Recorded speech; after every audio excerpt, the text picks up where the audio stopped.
on üks hetk sõja ajaloos, mis räägib rohkem Ameerika õhuvõimu ja Iraani vananeva lennuväe vahelisest lõhest kui peaaegu miski muu. Aga see ei juhtunud Lähis-Ida konfliktis, mis algas 2023 aastal. Ei, see juhtus 10 aastat varem, 2013 aastal. Pärsia lahe rahvusvahelistes vetes. Ja mitte ainult, et kogu vahejuhtum, kus Iraani poolt juhitud vananenud Ameerika hävitaja läks vastamisi tollal ühe kõige arenenuma USA hävitajaga, kestis vaid mõne minuti, vaid see lõppes ka ilma ühegi lasuta. Mis siis tegi selle nii uskumatuks? Sa saad kohe teada. Nüüd, et täielikult mõista, mis tegi selle kohtumise nii erakordseks ja mida see Iraani sõjalise olukorra kohta paljastab, täna peame minema tagasi isegi kaugemale kui see juhtum ise. Iraani ajalukku, et mõista, kuidas nad jõudsid selleni, et lendavad aastakümneid vanade Ameerika hävitajatega oma moodsamate vastaste vastu. See on lõppkokkuvõttes lugu globaalsest geopoliitikast ja ebamugavast olukorrast, milles Iraan on olnud viimased aastakümned. Aga alustame juhtumist. See oli 2013, aasta märtsis. Ameerika Ühendriikide MQ-1 Predator droon viis läbi seire- ja luuremissiooni umbes 16 miili kaugusel Iraani rannikust rahvusvahelises õhuruumis. Predator ei ole mingil juhul hävituslennuk. See on pikk, sale propelleriga platvorm, mis on mõeldud vaatlemiseks, jälgimiseks ja võimalusel ühe sihipärase löögi andmiseks. Kuigi seda liigitatakse mehitamata lahingudrooniks, on selle tegelikuks lahinguvõimeks kaugmaa õhk-õhk-rakettide kasutamine, mitte lähivõitlus. Lisaks ei suuda droon lennukist kiiremini lennata, arvestades, et selle tippkiirus on umbes 135 miili tunnis, kuid see näeb palju ning see tegi sellest sihtmärgi. Nüüd, pärast drooni märkamist, saatis Iraani õhuvägi välja 2 F-4 Phantom hävitajat, et see kinni pidada. Phantom on 2 mootoriga ülehelikiirusega lennuk, millel on iseloomulik haigala meenutav profiil ja mille ajalugu ulatub 1950. aastate lõppu. Omal ajal oli see Ameerika õhuväe tööloom Vietnami ajastul ning lennuk, mida Iraan oli enne 1979 aasta sündmusi Ameerika Ühendriikidelt suures koguses saanud. 2013 aastaks olid need samad lennukikered, mis olid nüüdseks ligi 50 aastat vanad, Iraani lennuväe parimate hulgas. Tehniliselt oli riigil endiselt umbes 40 F-14, mis olid ühe põlvkonna võrra uuemad ja paremad õhuülekaalu hävitajad. Kuid nende 2 seas peetakse F-4 manööverdamisvõimelisemaks. On ka võimalus, et Iraan kaalus vanemate lennukite kasutamist selleks, et vähendada riski ja kulumist uuematel ning võimekamatel lennukitel, eriti kuna nende vastaseks oli vaid droon. Nii tõusidki 2 neist Predatorile vastu, üks jäi tahapoole, samal ajal kui teine liikus tõkestamiseks lähemale. Mida kumbki Iraani piloot ei teadnud, oli see, et seal üleval oli juba veel üks piloot. Kolonelleitnant Kevin Satterfield, kutsung Showtime, lendas läheduses F-22 Raptoriga ja tema ülesandeks oli Predatori saatmine. See oli osa poliitikast, mille USA õhuvägi olid vaikselt vastu võtnud pärast varasemat juhtumit 2012 aastal, kui 2 Iraani Su-25 ründelennukit avasid rahvusvahelises õhuruumis drooni pihta tule. Sellest ajast alates pole ameeriklased enam droone üksi läbi lahe saatnud. Mõnikord oli saatjaks paar FA-18 Super Hornetit lähedal asuvalt lennukikandjalt. Sel konkreetsel päeval oli selleks F-22. F-22 on ühe programmi tulemus, mis sai alguse 1980-ndatel, kui Ameerika kaitseplaneerijad hakkasid muretsema Nõukogude lennukiprogrammide pärast ja vajasid neile vastamiseks paremat hävitajat. Tulemuseks oli Advanced Tactical Fighter Program, mis lõpuks tõi kaasa Raptori loomise ja alustas teenistust 2005 aastal. Isegi praegu on see enamiku usaldusväärsete näitajate järgi parim õhuülekaalu hävitaja, mis eales ehitatud. See on algusest peale kujundatud nähtamatuks. Iga nurk, iga pind, iga sisemine õõnsus on konstrueeritud nii, et radarilained hajuksid vaenlase vastuvõtjatest eemale. Selle 2 Pratt Whitney F-119 mootorit toodavad piisavalt tõukejõudu, et viia see läbi helibarjääri, ilma järelpõletita lennata. Võime, mida nimetatakse supercruisiks ja mis võimaldab tal säilitada suurel kiirusel lennu ilma tohutu kütusekulu ja infrapuna allkirjata, mida järelpõleti tekitab. See kannab oma relvi sisemiselt, tihedalt sulguvate relvaruumide uste taga, mis avanevad lahingu ajal vaid murdosa sekundiks ja sulguvad siis uuesti, säilitades kogu aeg lennuki vargprofiili. Ja selle avionika on loodud nii, et andurite ühendamine ja elektroonilise sõjapidamise süsteem annavad piloodile lahinguväljast ülevaate, millega teised lennukid lihtsalt ei suuda võistelda. Kuigi õhuvägi sai mõningaid moderniseerimismeetmeid, toimusid viimased impordid USA-st 1970 aastate alguses, 40 aastat enne seda juhtumit. Ja jah, Iraan jätkas Hiina, Vene või isegi kodumaiste lahenduste kasutamist, et moderniseerida vananevat F-4E platvormi. Kuid fakt on see, et F-4 on endiselt 3. põlvkonna hävituslennuk, samal ajal kui F-22 kuulub 5. põlvkonda. Kui Showtime jälgis, kuidas juhtiv F-4 Predatorile lähenes, ootas ta. Seejärel, olles kindel, et tema lennuk oli Iraani radarile praktiliselt nähtamatu, tegi ta midagi erakordset. Ta lükkas oma Raptori F4 alla nii lähedale, et nägi seda selgelt. Ja mis veelgi tähtsam, nii lähedale, et eristas relvakinnitusi ja sai hinnata, millist relvastust Iraani lennuk kandis. Iraani piloot ei aimanudki, et see kõik toimus. Raptori stealth-süsteemid tegid täpselt seda, milleks need loodud olid. Showtime vaatas relvastust üle, tõmbus tagasi ja tegi oma käigu. Ta keeras vasakule, tõusis kõrgemale ja liugles siis oma lennukiga F4 kõrvale, ilmudes Iraani piloodi vaatevälja justkui ei kusagilt. Me võime ainult ette kujutada, milline šokk see hetk Iraani piloodil oli. Istud rahulikult oma kokpitis ja äkitselt on su kõrval masin, mis pidi olema nähtamatu. Ja siis muutis Showtime kogu selle olukorra tõeliseks etenduseks. Ta vajutas raadionuppu, võttis ühendust Iraani piloodiga ja ütles küümavärinaid tekitavad sõnad. Te peaksite tõesti koju minema. Ja seda nad ka tegid. Mõlemad F4 pöördusid lihtsalt ümber ja lahkusid, ilma igasuguse lahingukontakti või eskalatsioonita. Kogu missioonist sai suhteliselt vaikne demonstratsioon sellest, milline näeb välja 5. põlvkonna õhuvõimekus, kui see tegutseb vananenud lennukipargi vastu. Nüüd, et mõista, miks see lõhe on nii suur ja miks Iraan on endiselt sõltuv lennukitest, mis olid juba vanad, kui Showtime alles lendama õppis. Me peame uurima mõlemat masinat üksikasjalikult ja seejärel jälgima pikemat ajalugu, kuidas Iraan sellisesse olukorda sattus. F4 Phantom 2 lendas esimest korda 1958 aastal. Selle kujundas McDonnell Aircraft Corporation, hiljem tuntud kui McDonnell Douglas Ameerika Ühendriikide mereväe jaoks. Algselt laevastiku kaitselennukina, kuid sellest sai üks mitmekülgsemaid ja laialdasemalt kasutatud reaktiivlennukeid külmasõja ajastul. Vietnami sõja ajaks kasutasid seda nii merevägi kui ka õhuvägi kõigeks, alates õhuülekaalu saavutamisest kuni maapealsete sihtmärkide ründamise ja luuretegevuseni. See suutis lennata kiirusel Mach 2,23 kõrgusel, mis tegi sellest tol ajal ühe kiireima lennuki. Kuid võib-olla veelgi olulisem oli selle võimsus. Sellel oli vähe piiranguid, mis oleksid võinud tegelikus lahingus ilmsiks tulla. Varastel versioonidel puudus sisseehitatud kahur, mis peegeldas doktriini, mis osutus õhk-õhk-tüüpi rakettide töökindluse suhtes ohtlikult optimistlikuks. Hiljem lisati kahur. Kuid mõne aasta jooksul oli see üks nõrgemaid lähivõitluse lennukeid just seetõttu, et see tugines rakettidele.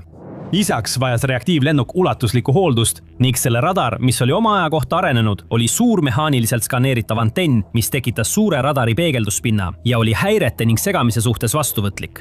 Kuigi see muutis lennuki lõpuks kardetuks, hakkas Phantom 1970-ndateks Ameerika teenistuses juba spetsialiseeritumate platvormide poolt välja vahetatama. F-15 Eagle võttis õhuülekaalu rolli üle 1976 aastal.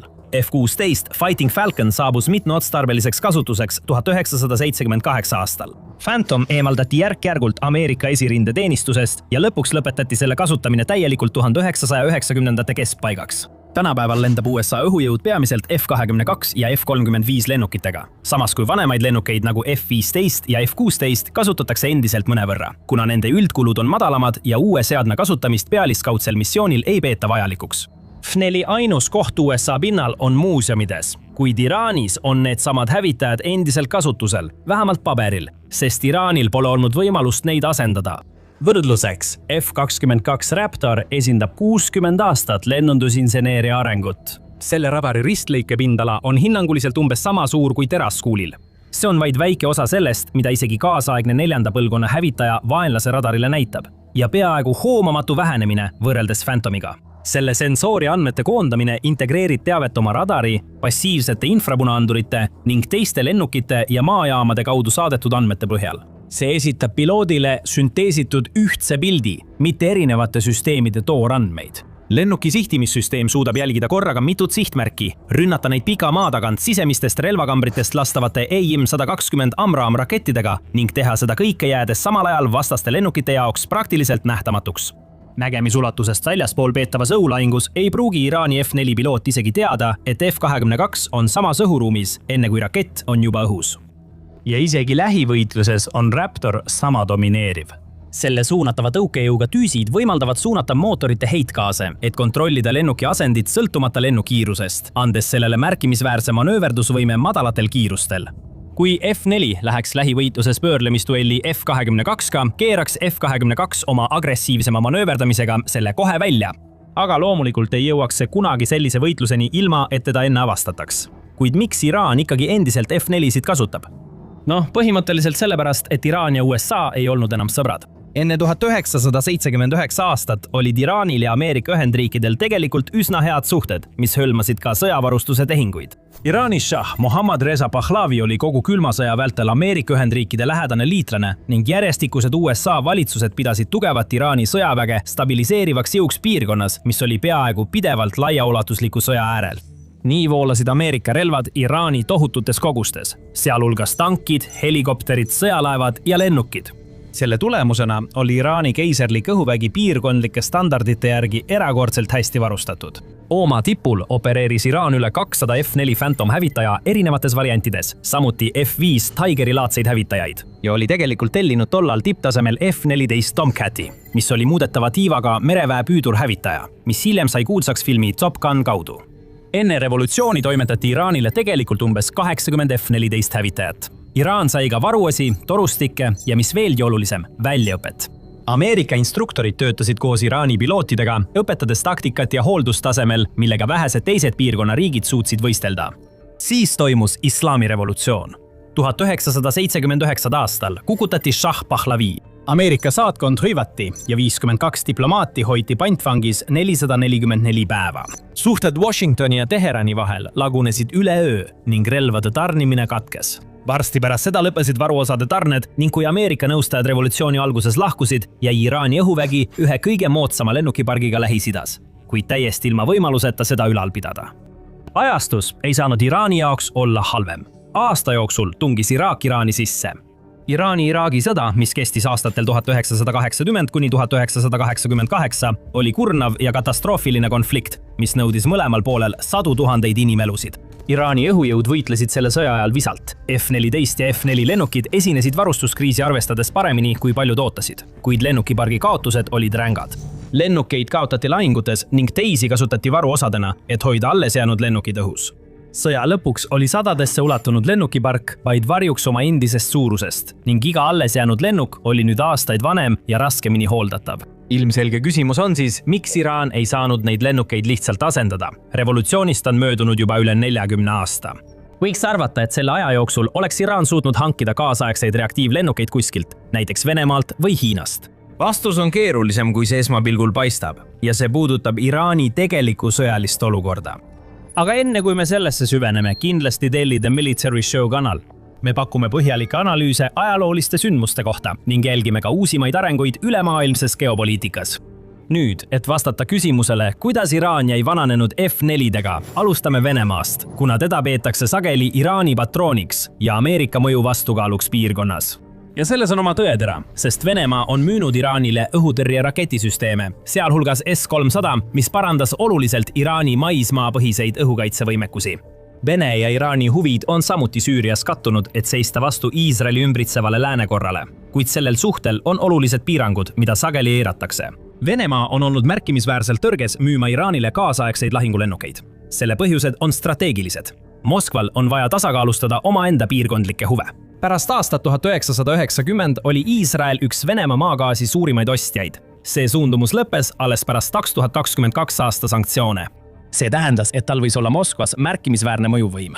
Iraani varustamine kaasaegsete hävituslennukitega tekitaks tõsiseid komplikatsioone nii Iisraeliga, laheäärsete riikidega kui ka Venemaa laiemate diplomaatiliste positsioonidega. S-300 ise viibis aastaid just sellise surve tõttu. Ja hävituslennukid nagu MiG-29 või Su-30 moderniseeriksid tõepoolest Iraani õhuväge ning suurendaksid seeläbi kaudselt survet Iisraelile.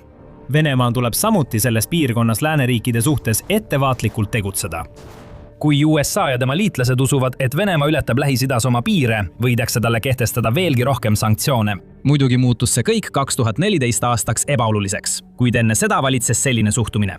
2022 aastal nõustus Venemaa põhimõtteliselt tarnima Iraanile Su-35 hävitajaid, kuid 2025 aasta seisuga polnud ühtegi töökorras lennukitarnet kinnitatud. Mõned lekkinud dokumendid viitasid sellele, et Venemaa ehitas kuni 16 lennukit, mis olid mõeldud tarnimiseks aastatel 2025-2027 ja mille eest oli juba tasutud.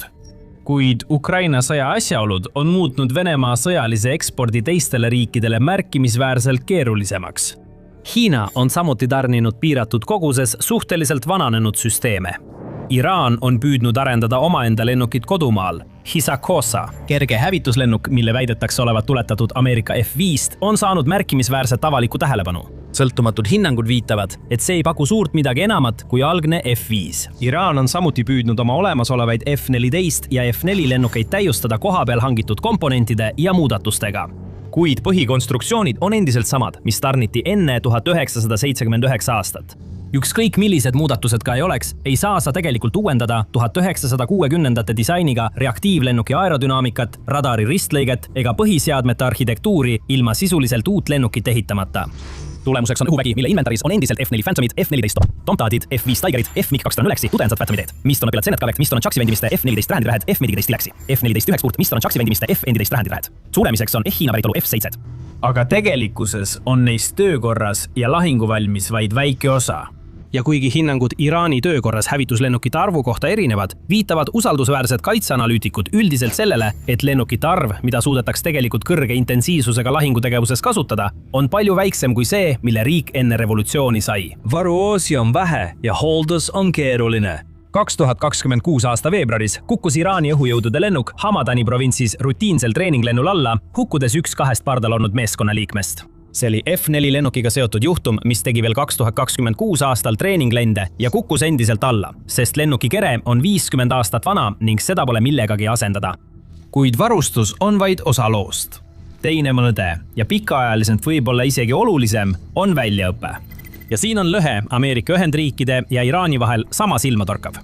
Ameerika hävituslendurid läbivad maailma kõige intensiivsemat ja süsteemsemalt täiustatud väljaõpet. See algab pilootide põhikoolitusega, mis on juba iseenesest väga range, ning jätkub seejärel spetsialiseeritud relvastuse väljaõppekursustega, mis põhinevad aastatepikkusel kogutud lahingukogemusel, tagasisidel ja doktriini arendamisel. Ameerika Ühendriikide õhujõudude hävitajate relvakool Nellis õhuväebaasis Nevadas, mida rahvasuus tuntakse kui õhuväevastet Top Gunile, on õhuvõitluse taktikaid täiustanud juba aastakümneid. Iga lahingu ja iga õppuse õppetunnid võetakse arvesse ning need lisatakse pidevalt uuenevasse teadmiste pagasisse. Ameerika piloodid lendavad regulaarselt vastase lennukite vastu realistlikes eritüüpi lennukite vahelise õhuvõitluse treeningutes, mis tähendab, et nad lendavad oma hävitajatega teiste lennukite vastu. Ja taktikaid, mis teadlikult matkivad seda, mida vaenlase piloodid teeksid, et kui tegelik kohtumine toimub, ei oleks see esimene kord, kui nad neid taktikaid näevad. Oluline on see, et Ameerika Ühendriikide õhujõud on lennanud F-4 Phantomiga. Piloodid on seda lennukit juhtinud, sellel treeninud ja mõistavad, mis selle lennuki juures on head ja halba. Piloodid, kes liiguvad Phantomilt Eagle'ile ja Eagle'ilt Raptorile, kannavad endaga põhjalikke teadmisi sellest, kuidas F-4 käitub, kus on selle piirangud ja mida piloot selles kokpitis suudab või ei suuda teha. Kui Showtime 2013 aastal nendele Iraani F-4-dele lähenes, ulatus ameeriklaste arusaam sellest lennukist juba mitme põlvkonna taha. Taktikad, mida iraanlased kasutasid, lennuki sooritusvõime piirid, milles nad tegutsesid ja piirangud, millega nad silmitsi seisid, see kõik oli ameeriklastele väga tuttav. Iraanlased lendasid lennukiga, mille ameeriklased olid juba aastakümneid tagasi läbi hammustanud ja ületanud. Iraani pilootide väljaõppeprogramm on seevastu alates 1979 aastast toiminud väga suurte piirangute all. Ameerika nõustajad, kes ehitasid algse väljaõppe infrastruktuuri, lahkusid pärast revolutsiooni ega tulnud kunagi tagasi. Sõda Iraagiga nõudis kogenud pilootide elu ja katkestas institutsionaalse järjepidevuse. Rahvusvaheline isolatsioon on piiranud ligipääsu sellistele suuremahulistele ja realistlikele ühisõppustele, mis hoiavad õhuväed vormis. Iraani piloodid ei lenda treeningutel F-22 hävitajate vastu. Nad ei lenda F-35 hävitajate vastu. Nad lendavad üksteise vastu, vananevate lennukitega, millel on piiratud lennutunnid, valmistudes ohuks, millega nad pole kunagi tegelikult kokku puutunud ega saa seda realistlikult simuleerida. 2013 aasta kohtumine illustreeris seda kõike suurepäraselt. Iraani piloodid ei teadnud, et F-22 hävitaja seal oli, kuni Showtime otsustas end paljastada. Nende radar ei näinud seda. Nende süsteemid ei tuvastanud seda. Nende väljaõpe polnud neid ette valmistanud lennukiga kohtumiseks, mis suudab tegutseda nähtamatult nende formatsiooni keskel ja siis äkitselt nende kõrvale ilmuda.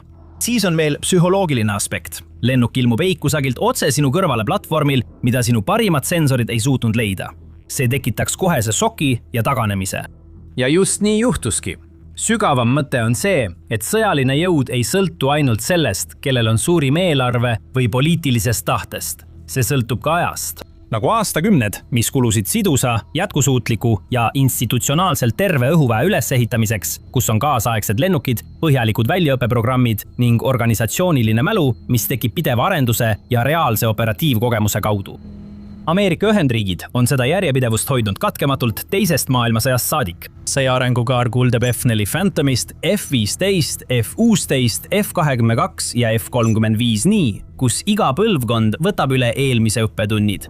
Iraani arengukaar katkestati üleöö 1979 aastal ja seda pole kunagi suudetud taastada. Lennukid jäid seisma, väljaõpe katkes, tarneahel seiskus ning samal ajal või maailmas liikus aeg edasi ja lennundustehnoloogia arenes ja Iraani õhuvägi ühte kindlasse ajapunkti kinni. Nii et iraanlased lihtsalt läksid sel päeval koju. Mitte sellepärast, et neil oleks puudunud julgus või et nad oleksid teinud vea. Lõhe nende lennukite ja nende kõrval lendavate lennukite vahel oli lihtsalt liiga suur, et seda õhus ületada. Sa ei saa üle manööverdada tervet põlvkonda. Sa ei saa 50 aasta lennunduse arengust ette jõuda ja sa kindlasti ei saa võidelda sellega, mida sa ei näe. Aga kui tahad näha, kuidas USA praegu Iraaniga tegeleb, siis vaata kindlasti The Military Show viimaseid videoid. Me kajastame igapäevaseid sündmusi ja läbimurdeid maailma sõjanduses, geopoliitikas ja sõjatehnikas.